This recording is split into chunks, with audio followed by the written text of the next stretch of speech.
খুশি এখনো ঘুমাচ্ছে। এত বেলা পর্যন্ত ঘুমায় বলি তো শরীর খারাপ করে। আমাকে দেখো, একটুও শরীর খারাপ হয় না। দাঁড়াও, এখনই ওকে আমি ডেকে তুলবো।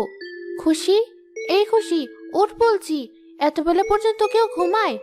সকাল সকাল এসে আমার ঘুমটা ভাঙিয়ে দিলি।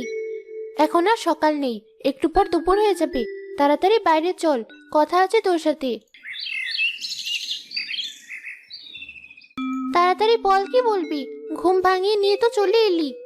মোড়লের আমবাগানে অনেক আম হয়েছে, চল গিয়ে পেরে আনি, লবণ মরিচ দিয়ে মাখিয়ে খাবো। আমি যেতে পারবো না, মা জানলে আমাকে আর বাড়িতে উঠতে দেবে না। তুই আবার কবে থেকে তোর মায়ের কথা এত শোনা আরম্ভ করলি? তো করবো না, আমার যে বিয়ের কথা চলছে, এখনো কি মায়ের কথা না শুনলে চলে? লোকে কি বলবে? তোরও কিন্তু এখন তাই করা উচিত। আমাকে এত জ্ঞান দিতে হবে না, তুই যাবে কিনা তাই বল। মোরলের বাগানে ওদের পোষা কুকুর পাহারায় থাকে,